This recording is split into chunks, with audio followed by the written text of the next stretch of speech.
Hello to all of you. I think we start a bit earlier, not to let you wait too long. My panelists are still in the process of being prepared for the panel, but I think I'm going to start. We are talking about a topic which is not so easy. We talk about Germany 2030, and we talk about issues of politics, economy, and technology. And that's not an easy topic, because if you talk to people that are knowledgeable in this field, they have a lot of doubts whether we are on the right path. So let's see where we are. The first interesting question is, which technology should we talk about? It's not so easy, but because actually there's a rich field of technologies, so there's a wide spectrum we can talk about. But I think the most important technology we see today, and I will give you some arguments for that, is digital technology. And if you ask what is digital technology, first of all, it's hardware and software. So it's changing the world according to hardware and software. And if you ask the question, why is that?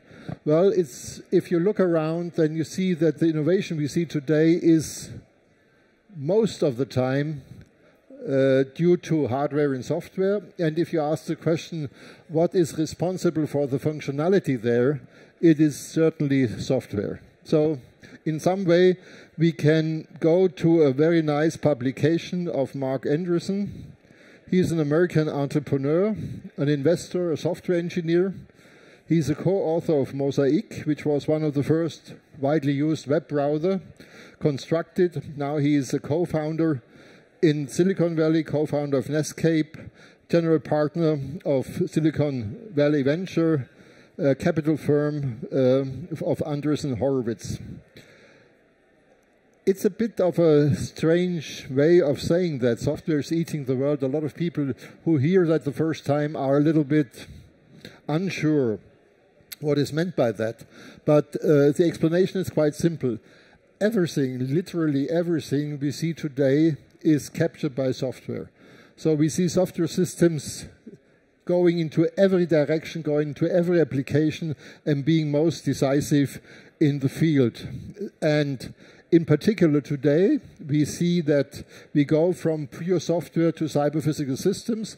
But even if you look at cyber-physical systems, you realize that the question, what is responsible for the functionality, so what the systems really can do, is the software inside. So if you have time, go to the web, look for this article. It's about 8 years old, but it's still worthwhile to read. What is different with software technology, and why is software eating business today? Well, first of all, it's scaling. You all know that. If we produce an app in software, we can change the business without changing physically anything.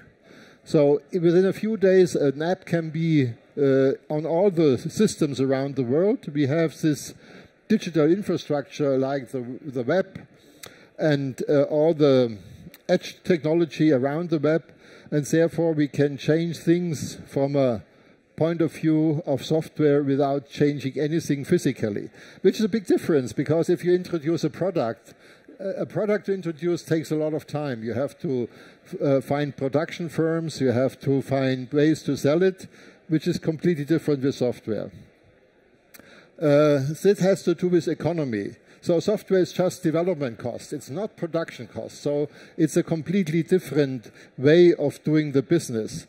And it's automation. We have millions of application opportunities. We see that the field is in a situation where we see that nearly everything is in the direction of automation. And something where we are not very good in Germany so far is man-machine interaction, targeted assistance, and this is closely related to what I like to call human-centric engineering. So we should be able to build up systems in a way that humans can use them without many knowledge back in the background, and where they find those systems very attractive. And this is missing today. A good example for attractiveness of systems is the smartphone. When Apple produced the smartphone, I think the most remarkable part of it is its easy way to use. And if you look around, do you know people who say, I will not use a smartphone because it's much too complicated? And that's not true. Most of the people say, well, I don't use everything, but what I use is not so difficult to use. We have specific forms of the development process for software, and that has to be understood. So if you run a large software company or a software-based company, you have to understand that. There's a strong leadership dependency, and I will say more about that. I think this is one of the weak points of Germany. We do not have a lot of leaders in the software field. If you look at the American large companies, it's different. Software brings in a complexity which is way beyond what we have seen before. And if we are not careful, we end up with what we call legacy. And what is legacy? Legacy are software systems which are used for a long time but are difficult to change. In the software field, you have a lot to do with partnerships. In economy, you see those platform companies which do a lot of reuse. You have to understand the application areas. IP, intellectual property, is an important issue, in particular patents. And it's interesting to see that it's much easier to get a software patent in the US than to get a software patent here. And if you look at all these hype technologies like artificial intelligence, big data, cloud platforms, cyber-physical systems, we realize these are all software topics. And now let's look at the situation in Germany. How good are we in Germany with software-based business strategies? And I try to give some hints where we are. And I think we are not very good in that. And we are not very good in software-based business models. Also, we are a little bit better because we have some startups in that direction. Software-based marketing, bridge to the customer, we are also very bad. If you look at the development we see today, I expect that more and more production companies will not be in the first row. They will be in the second row. And in the first row, we will have companies, we have the bridge to the customer. And this is a big problem for our automotive field. Software governance is an important issue. How make we sure that we can organize a company in a way that it is really driven by software? And then we have to look at all the software engineering issues, which I mentioned here, but I will not read them in detail. We have to understand software economy, which Germany is not very good at all. We will have to form ecosystem and platforms. Also, this is not very well done in Germany, and we are missing software leadership. So let's go to economy. This is a result of a Bitkom study, quite recent, and they ask, and they say, wir können digital. What does it mean? It asks the question whether our enterprises are good enough to use the technology today. And if you look at the different fields, you realize, and we just look at the blue colors, we realize that this is very, very bad. Only 5% of the companies use 3D druck. Only 10% of the companies are in robotics.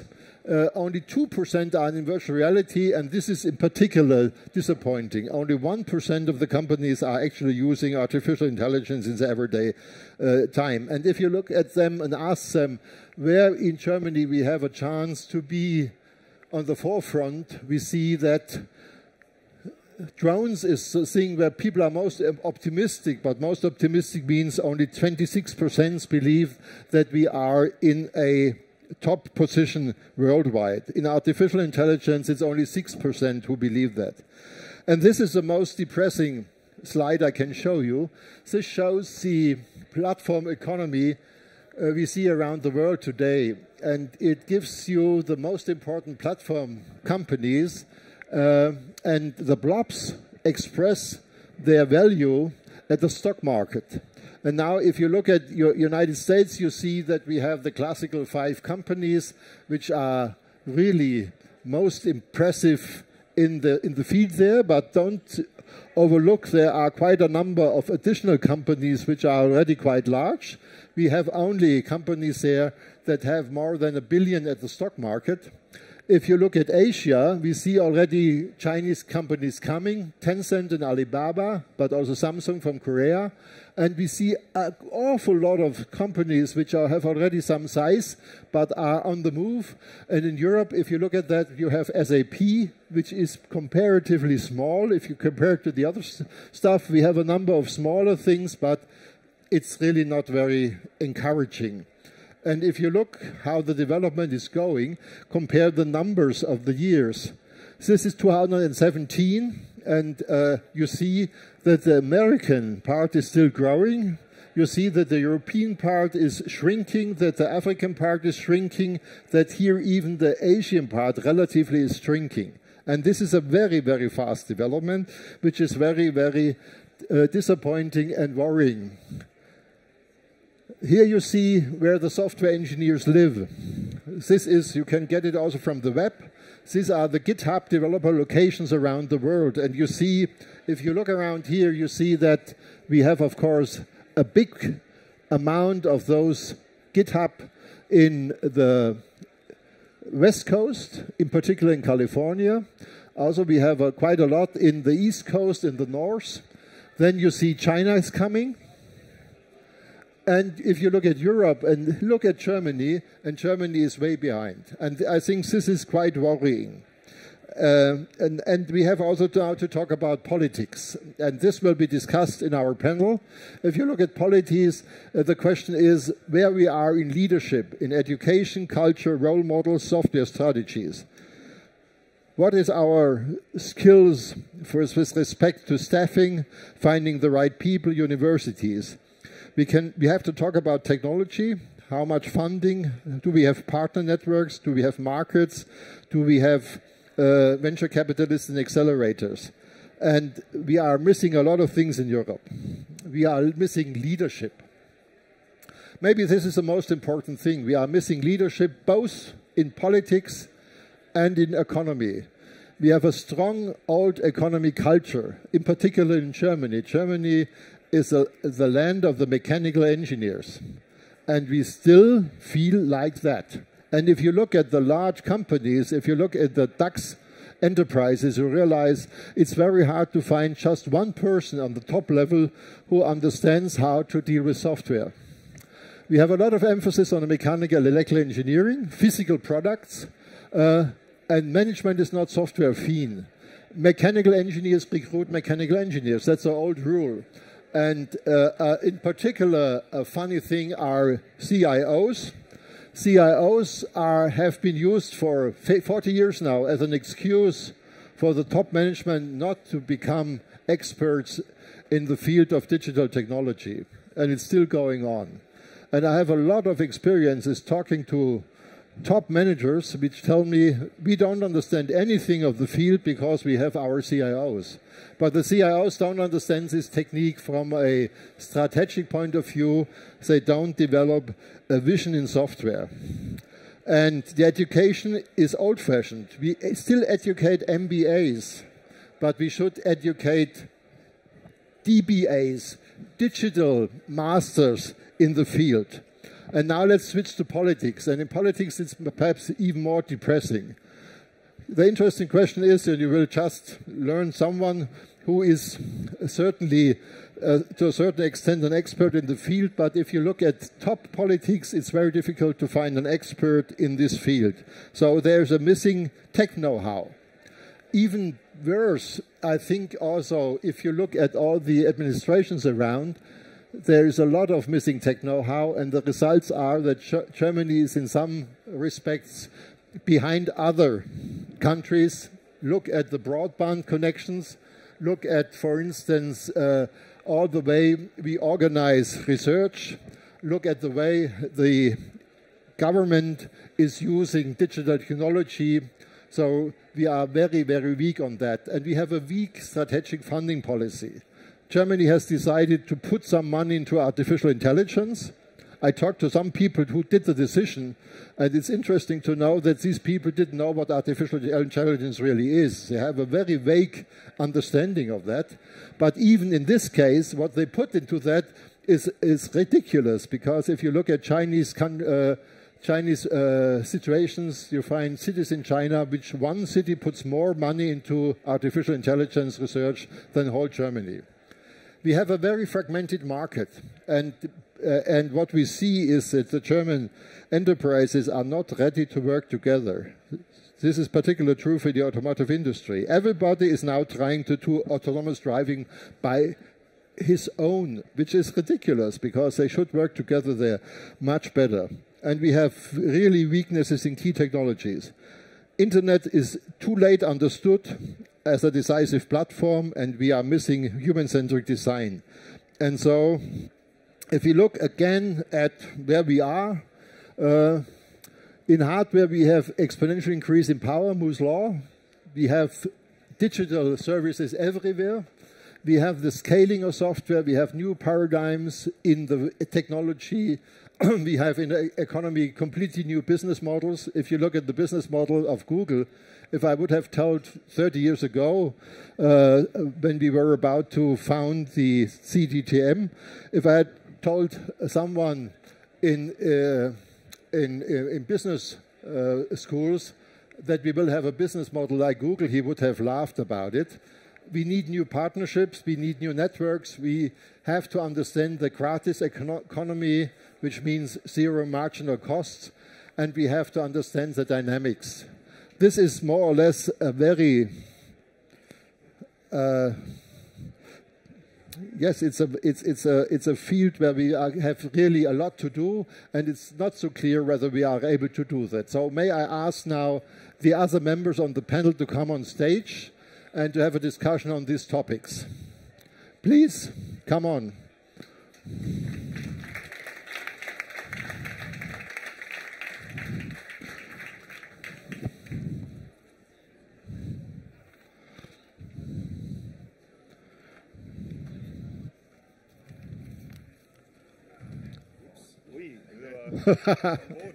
Well, you heard that I'm a bit pessimistic about the situation in Germany, and I would like to reverse the topics of our themes we are talking about. Let's first talk about technology. So where are we in technology? I suggest that if I ask you something, you first introduce yourselves a little bit, and then we can go into details. And if you have something you would like to contribute from the audience, please feel free to do so. I have said I believe that one of the key technologies for the future is software technology. Now let's ask the question, maybe I start with Mr. Bienert. Let's ask the question whether you really believe that this is true. Yeah, first of all, I would like to introduce myself. My name is Jörg Bienert. I'm the president of the German AI Association, Deutscher KI-Bundesverband. We have 200 members, mainly startups and medium-sized companies who provide and who focus on the development and application of AI technologies. And at the same time, I'm also an entrepreneur. I'm the chief product officer of Thamm GmbH. So all of the presidiums members of the association are entrepreneurs themselves as well. And yes, I think software is one of the major components of future economic development and welfare. Yeah, and especially when it comes to scaling software and to platform economy. And this is something that we have to really look more in detail into that topic, how platform economy based on software changes business models in a very disruptive way. Because this is something that really could affect our industries and our core industries. Yeah? For example, the automotive industry, when it comes to e-mobility and especially autonomous driving, this is not just about cars driving autonomously. This is about changing the whole concept of mobility. And probably in the future there will be 1, 2, or 3 platforms that provide these services. devices, and it doesn't matter if you sit on an e-motor or on a battery that comes from China or South Korea, and therefore, even in this area, we are going more into a software-driven, the winner takes it all platform scenario, and this is really something that we in Germany have to be aware of and we have to be prepared for. Oh, yes, that means that we completely agree on that. A question which I would like to ask you, since you are from the background of artificial intelligence, I recently heard a speech by our Minister of Economy at the federal level, Herr Altmaier, and he said, we don't have to worry about programming anymore because in a few years machines program themselves. Do you see that as a good estimation of what's going on?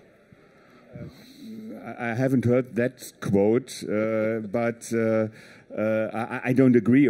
I think AI will also help programmers to be more efficient, but there is a huge lack of data scientists and of knowledge, and this lack will even grow, and there will be huge changes in the structure of work in the future, and this is another area that we have to be prepared for. We have to invest far more into education, starting from school, bringing computer science education into school, as well as education within the companies, because we will see a decrease in highly repetitive work and a decrease in the demand for highly skilled work, especially in the area of data scientists. Yeah, I think we agree here too. May I switch to Mr. Lange? Mr. Lange, you are from Acatech. Acatech is an academy who is interested to push forward technical issues in Germany. What is your understanding where we are? You are, as Acatech, you are a little bit in between research and science, on the other hand politics, and on the third hand economy. So what is your view on technology today?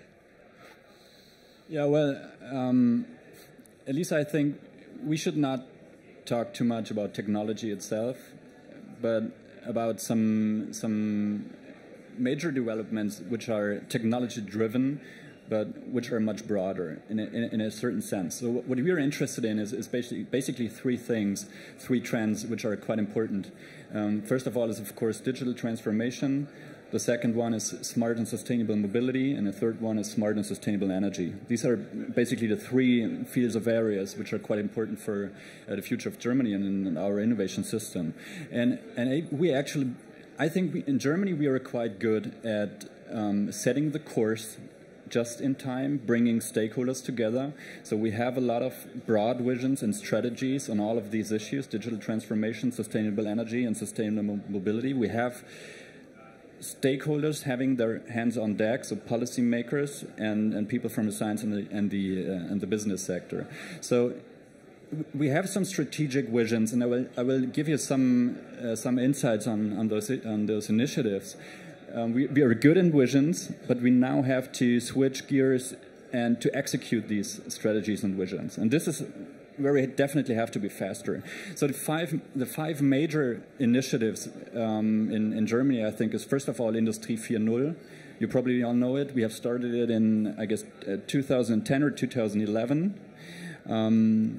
So this is basically, it's about a future of production, individualized, interconnected, decentralized production. Germany is in a very good position to be one of the leading markets and the leading suppliers for Industry 4.0.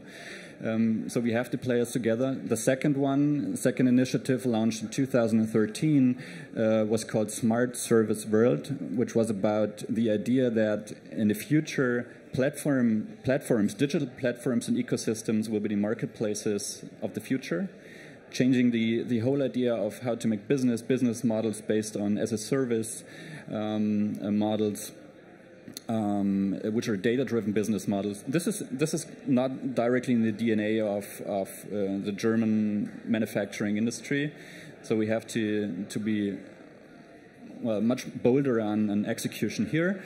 In 2015, we started an initiative on autonomous systems, self-learning systems, artificial intelligence, asking ourselves what happens if the next generation of artificial intelligence comes to our factories, is affecting our mobility sectors, what are the potentials to use these techniques and technologies in smart homes. And there are two other initiatives which I think are important, and we have some very good visions and strategies in Germany for these issues. The first one is mobility. We started to have a platform on e-mobility, a national platform in 2010. We have a new platform on the future of mobility, which also captures the idea of carbon-free driving, alternative drives, alternative fuels, using the potential of digitalization in the mobility sector coupling. So this is a quite complex issue, but at least we have the players here. And last thing is we just started this year a circular economy initiative for Germany, bringing people from the business sector and the science sector, policymakers together to develop some common understanding of what the challenges are, what the roadmaps could be, and how can we monitor the progress in these areas. So my main message actually is we do have very good strategies and visions, and we now must act and try to really execute these things and do it fast and in a mode which is driven by the idea of agility. May I say that I'm a bit skeptical? I give you just one example. I was responsible as a member of Acatech for the Agenda Cyber-Physical Systems, which we did from 2008 to 2010. Industry 4.0 was more or less a spin-off of what we did. And it was absolutely funny and a bit crazy, because when we did this study, we said digital technology and cyber-physical systems will be in all fields. And one field will be production. And perhaps production is not the most important one. Then as a result, the mechanical engineers took over and said, oh, this is something which is in production, so it's our turn. So they took over. And now if you look at that, they forgot completely about the other things. And if you look at smart service worlds, it's also a bit strange, because the smart service worlds are there. Facebook is smart service world. Amazon is smart service world. Google is smart service world. So it's not the future, it's today. But where are the companies in Germany which are in smart service worlds? Right, and this is exactly why we said, well, we need some visions, some use cases, best practices, how especially the B2B manufacturing industries are able to have a digital transformation which leads to industry-driven or to industry digital platforms and ecosystems, especially in the B2B sectors. But I mean, you're right. I mean, Industry 4.0 is in some sense a huge success. People are talking about it. It's an internationally accepted brand. People relate it somehow to Germany, German engineering, and I mean it was kind of a wake-up call. I mean, that's traditional industries have a very good starting position to have a digital transformation. But you're absolutely right. I mean, this digital transformation actually affects all the sectors, all industries, especially the business model. So in some sense, Industry 4.0 was a marketing success. On the other hand, it seems to be a little bit too focused on just industry applications. Mr. Sattelberger, now I should ask you, you come from politics. How do you see that? Well, number one, I'm coming from business. I was serving 40 years in business, and I was serving on the board of Lufthansa, the airline business, Telecom, and Continental AG. And I decided in the age of 67 to become a political startup because my throat was broadening up when I looked at politics. Because when we talk about old economy, you also need to talk about old politics. And to think that politics in the old way could solve the nation's issues is just an idea which does not work. But I was strongly impressed by when you said in one of your charts the dependency on leadership. And I remember the time in 2012 when my CEO René Obermann and myself, when we fought the chief financial officer because he wanted to kill our new speedboats on smart home, on smart health, on smart education. And unfortunately, he succeeded. So you really talk in business also, because I come from the side of transforming old established businesses. So most of you come from the other side, building up new business. So I'm coming from the old side, but on the one, we need both in Germany. The transformation of the old systems, but also the foundation of the new system. And it's a key leadership issue. And if you look at politics, I just said, I think some state official was here. She is serving now on the Ministry of Digitization in Bavaria. And just remember, the new minister, she said at the beginning, I don't know anything about the issue, but it's interesting. So that's the way politics on those issues is being run. And if you look on the national level, you will find very, very few people who really have expertise on technology, but also on the transformation side. How is that being used to transform existing systems?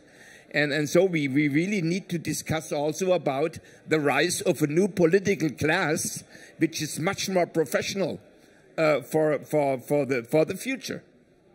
Yes, we will come back to that. We did a cybersecurity conference, which we always do in front of the security conference in Munich. And it was interesting for me that we had experts from all over the world. And a number of experts very independently said, we need more technically know-how in politics, and this is missing. But I would like, before we come back to that, I would like to ask Mr. Bienert, if you look at the side of the industry, and I'm completely with Mr. Sattelberger, that in Germany we have still very strong old economy. And at the same time, we have to build up the new economy, and we have to transform the old economy into the direction of the new economy. And Herr Lange was talking about a vision. Do we have this vision in our companies? Do we have people that are ready to do this transformation? Are we on the way, or are we just talking about it? Especially in a lot of companies, I think we have a lack of this vision. And this is on one hand because economy is still working pretty well. People, the companies even cannot run because they are so strong and so fat because of their current profits and margins that they even don't dare to think about the future and to make plans. And this is what is missing. That the awareness that this situation will not last forever, and that we have now the chance and even the money to invest in future technology, in future developments. And this is not happening because even a lot of companies are driven by CFOs, and are trying to squeeze out the margin as much as possible and not looking into the future. If you see what's happening with Siemens, selling one area after another, even shrinking, and on the other side, in the US, we see entrepreneurs like Elon Musk who have a vision. We don't know if this will be successful, but they are placing a bet on the future. Or like companies with Uber, that are companies that are getting a lot of money, and if they succeed, they will rule the world in their area. And this is what is missing in a lot of corporates here, the willing to place a bet on the future and to do everything to win this bet and to invest skills, money, and resources to be part of this game. Yeah, I completely agree. If you look at Siemens, and I'm old enough to see what's going on for quite a while now, if you look at the 70s, Siemens was in the perfect position to be the company in the digital age. They had computers, they had all the telecommunication equipment, and they had application software, so they had everything. And if you see them today, they have missed to be in the internet business. Cisco took over that. They have completely lost their telephone market. They have completely lost their software application market. They have completely lost their computer market. So this is really a bit depressing. So and especially with Cisco, yeah, there is a story that they got an offer to buy Cisco at an early stage for about 700 million, and they said all this IP stuff is not the future. It's kid stuff, and a few years after it was the other way around, and Cisco dominated the market. Yeah, but the other thing is, and this is the same example, they had the chance to buy Sun Microsystems in a very early stage of the development, and they said this is not an interesting business. So, Mr. Lange, I would like to ask you, if I look at Silicon Valley, I was recently there, I have the feeling that also a lot of what's happening there is related to what the American government did, because Silicon Valley could not be imaginable without the DARPA, which created the internet, and without the Department of Defense, which put a lot of projects into this area, and then the things developed. But today I have the feeling that the development is quite independent of the state of California, and in particular independent of what's happening in Washington. Also, Trump today said he will try to make sure that there is no tax to the American digital companies.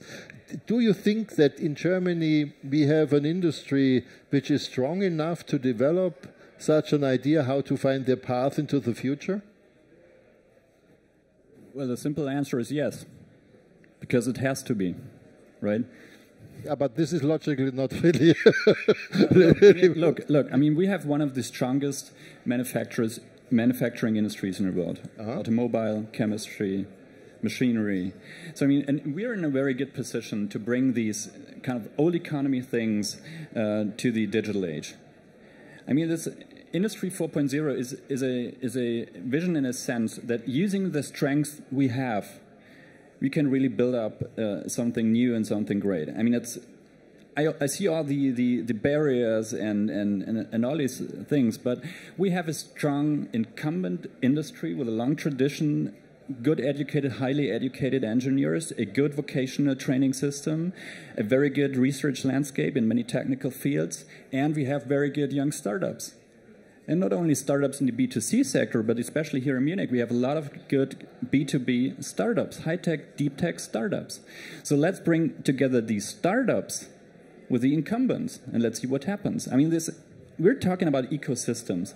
And if the large corporations are willing to open up, in a sense, to build ecosystems with the young players, providing solutions for IoT, providing solutions for digital platform models, I mean, there's hope, right?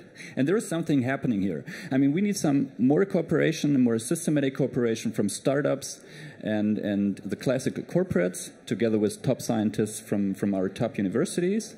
And we need a bit more, and I have to promote this, I'm sorry, but you have to read this. This is on growth funding and how we can strengthen growth funding in Germany, especially for these deep tech, high tech startups. There is a lot to do, but I'm still optimistic. Yeah, but yes, I see your point, but it sounds a little bit like a nice story. But let's look at the reality. For instance, I was in Silicon Valley just recently, and I talked to Andreas von Bechtolzheim, who was a founder of Sun Microsystems.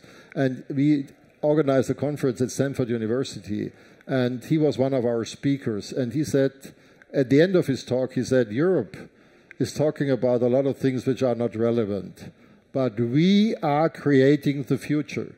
And I think this is a completely different attitude, Mr. Sattelberger. I was sitting in Vienna in a panel, and there was a professor from Oxford. She had written a book on the entrepreneurial state. A very provocative book, and we really worked on that issue. If there is market failure, which usually is in a very early stage of development. I was sitting with space startups. They don't have a business plan. Space startups perhaps they have results in 15 or 20 years. So in a phase of market failure, even of investment failure, the role of the state and I say that as a liberal, is extremely relevant, because that's the only institution which can fund in a true, because no investor will do that. Now, if you have a rotten government like this one is, you have to take care that the so-called entrepreneurial state creates independent entities with high expertise, like I advocated the Agency for Radical Innovation, where Professor Harhoff here from Max Planck as a founding director is trying desperately to separate that from bureaucracy structures. So, but I always would be, in an abstract way, be an advocate of an entrepreneurial state. But given our political system, I would also, DARPA in the US was extremely affiliated with the Pentagon. Probably in Germany, this cannot be implemented like that. You have to be as far away from bureaucracy as possible to manage that. And naturally, you have to have the resources. If you look at this 200-300 millions, that is a nothing. Even multiplied by 4, so that it could match the US effort, it's still a nothing. So it needs independency and resources. Just to interrupt here, it's interesting because if you look at Germany, to work with military stuff is a taboo. And if you look what Bundeswehr, Beschaffungsamt, and research around military stuff is doing, it's just ridiculous. I'm not saying that we should move in that direction, but it's interesting to see how US is doing technology and doing their forces at the same time and doing something for economy, and Germany has no idea how to do that. I was working 5 years in the aerospace industry. Then you know what I'm talking about. Deep tech is always dual use. Yeah. And that's why all the experts in Germany say we don't need 2 agencies, the cyber agency for the defense ministry and the agency for radical innovation. We need even a location where those 2 work together. But I can tell you, this knowledge of experts all over the world, if you discuss that with the left or the Greens or the Social Democrats, you know what it means. I would like to ask Mr. Bienert about that, because Germany just formulated what they called an artificial intelligence strategy. Is it the vision we are looking for? I think this is on one hand, this is a good paper because it's very broad. Yeah, it has a lot of ideas and measures, and there was a good process to collect all these ideas up front. But this is also part of the problem, yeah, because there are more than 70 projects proposed and measures proposed in there, and there is no clear focus. And especially, there is no clear plan to execute.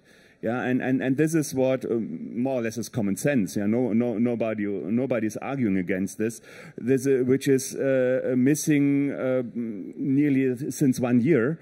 That there is no vision on what we are doing. There are no KPIs defined, and therefore I call it a nice paper of ideas.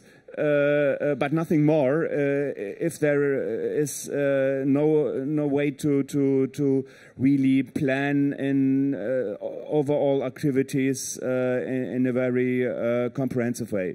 I would like to ask one question. First of all, what do you think about the volume they are talking about? And the other thing is, I would say to see artificial intelligence isolated is completely wrong. Artificial intelligence is very much related to a number of application areas.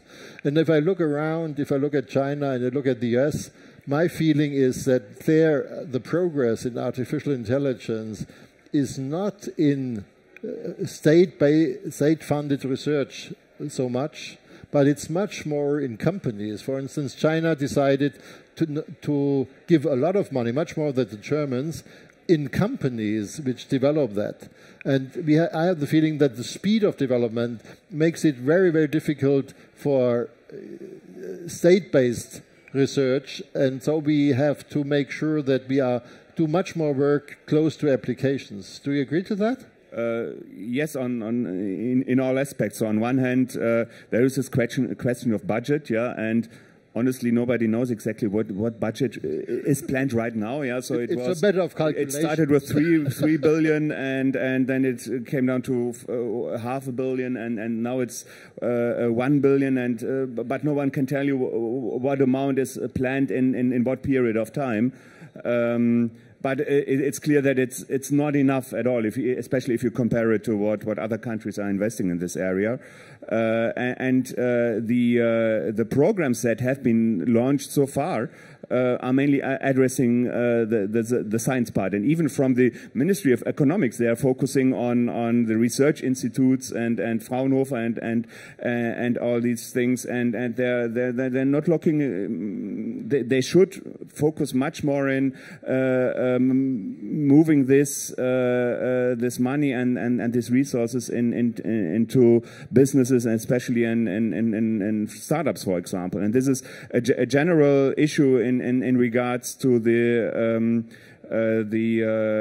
governmental funded projects landscape, these areas, yeah, because the general pattern is that there is a project that is executed by Fraunhofer and Siemens. Fraunhofer develops a technology that is used by Siemens in the production facility, for example, and at Fraunhofer it stays in the drawer, and the chance to make a scalable product and a scalable business model out of this technology is missed. Yeah, and these research institutes have a lot of difficulties to bring this into businesses, or to cooperate with startups, or to build startups on their own. This is a major issue, and I think it's really fatal that these areas have changed so much during the last years, and we are still using the tools of the 70s and the 80s. And this is also what Mr. Sattelberger says. We have to think in a different way, out of the box, and we have to take new measures and newer ideas to support and even fund these activities. Also, we have still a lot of things to discuss. I would just like to ask whether there are some questions or remarks from the audience. I have one. You are not the audience. Anybody who wants to say something, please go ahead. You first. When I look into the German market, I only see industry. But the question is, aren't we at the end of the industrial age already very long time? And Industry 4.0, it was a good example, but it's still the first word industry, where we should be in something which is the next step after industrialization. What is that? And why can't anybody in Germany answer that question since the last 10 years? Mr. Lange, that's for you, I think. What would you do without industry? Who's manufacturing the cars?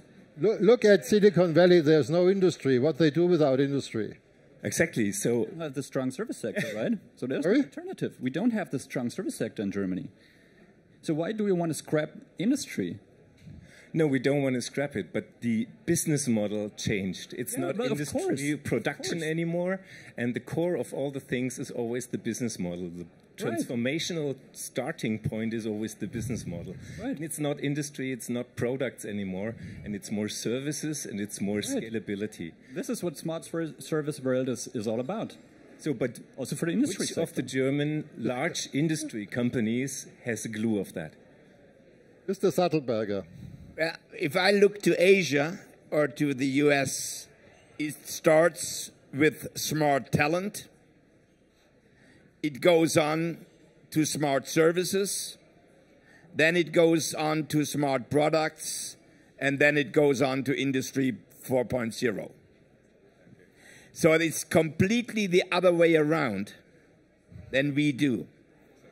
Now we ingrained in our legacy, ingrained and cemented in our legacy, are so blind that we do not see the other way, which starts with smart talent and smart services.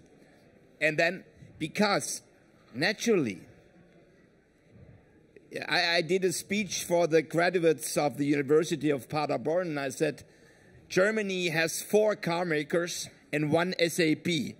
And SAP is a tenth of one of the giants in the US. So, and now to be very clear, if you have a nation with only one leg, the industrial leg, you will fail in the new economy. You have to build a leg to play around.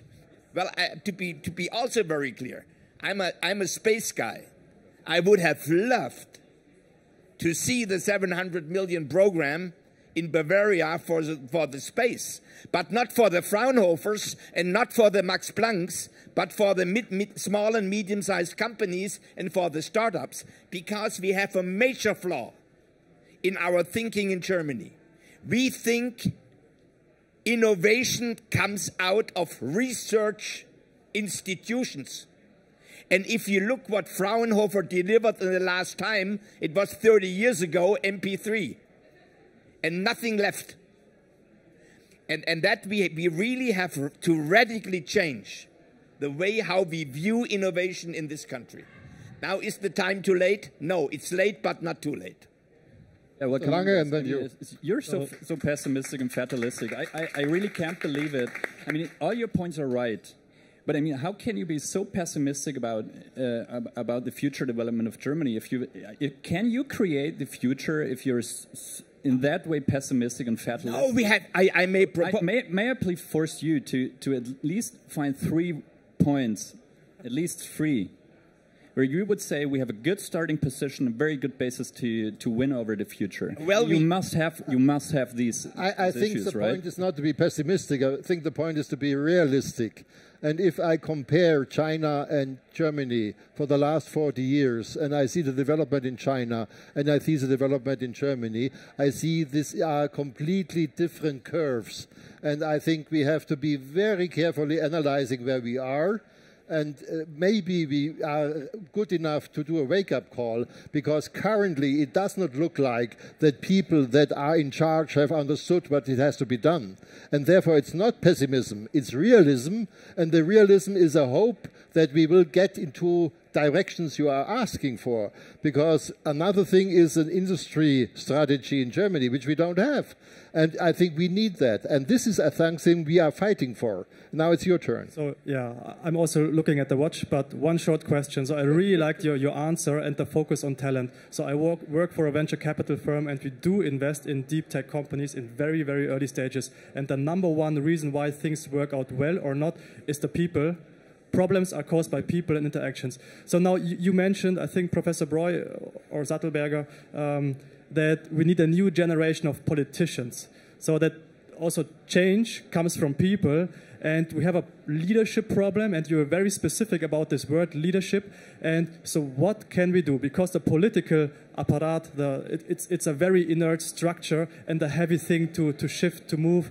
And maybe you can say 1 or 2 solutions to tackle this leadership problem in politics and how to enable a younger generation, because I do believe that it's younger people that have a different set of principles, educational backgrounds to run the show. Thank you for that remark. We are unfortunately already at the end of the panel, so I suggest the following. I ask all the 3 panelists to say a little bit about what you just asked for, but I would also like to ask you something. The title of our panel is 2030. And please give us a few sentences what you expect where Germany is in 2030 within a European environment compared with US and compared with China. And maybe we start with Mr. Lange. Actually, I don't want to compare Germany to China I mean, these are the competitors. I understand that, but we are not at the Olympic Games, right? So we have to try to do our best in Germany, the best what we can to be competitive. And to answer your question, Herb, I think there's maybe there's two things. How can we make innovation policy more agile? There's a lot of things, but two things which are interesting. The one thing is this DARPA-like agency for breakthrough innovation. I would give it a try and a chance. I mean, Thomas Sattelberger is completely right. This thing has to be as far away from bureaucracy as it can be, and you have to find the right people. Definitely, yes, but give it a try. I mean, this would be a nice experiment. The second thing is we need an experimental mode when it comes to policy. We need policy trials, have some sandbox projects, and see how does regulation work in these sandboxes. How do things work if they are not regulated? I mean, there is a nice role model maybe in Finland, experimental Finland. They're doing this. They have a small unit which is within the office of the Prime Minister, saying, well, let's do some sandbox projects, some policy trials on circular economy, on the digital workplace, on AI. Let's give it a try. I mean, this would be an experimental mode. Usually should attract some more smart people and more agile people for a system. Thank you. Mr. Bienert? Yeah, I'm not pessimistic at all. Yeah, so it's just about I'm very optimistic that we will be able to handle this. Yeah, we have handled other issues in the past as well. Yeah, and we have shown that we can move. Yeah, right now we're in a position where we are a little bit stuck. And if you read the interviews of the heads of Fraunhofer and DFKA, they tell you it's all good. Yeah, it's all good. Let's move like we have done during the last 10, 15 years. We just need a little bit more money. And this is what we are. I'm arguing against. So we have to change, and I think we are able to change, and especially with all the movement and the younger people that we see here and that take over responsibility. I think this will be possible, and we only have to have a broader dialogue on the things that and discussions about the things that have to be done, and this is exactly what we are talking about here. Mr. Sattelberger. If I would be pessimistic, I would sit with my colleagues in Mallorca and play golf. So that is number one. Number two, our competition in the meantime is Switzerland and Belgium. To be very clear-cut. If you look at the innovation indices, you will see that. So actually, Bavaria should compare with Switzerland. It would lose. Number three, what does politics need? It needs people from the outside coming into political parties, companies who are ready and willing to take them back if things fail, or provide at least a bridge for that. It needs a new breed of talent development within political parties, and it needs open spaces in the parliament beyond party books, where you publicly discuss the challenging issues in this country. How do I see Germany in 2030? I usually think in scenarios, and I usually take the worst case scenario to become to a realistic scenario or even an excellent scenario. But if I really talk about the excellent scenarios, I think we should have 30 Shenzhens in Germany, where startups and established innovative businesses are in free trade zones, where they have on the one hand Wagniskapital, where they are free of bureaucracy, where they have community infrastructure. Secondly, I see our universities for applied sciences and the practically based universities on the rural areas.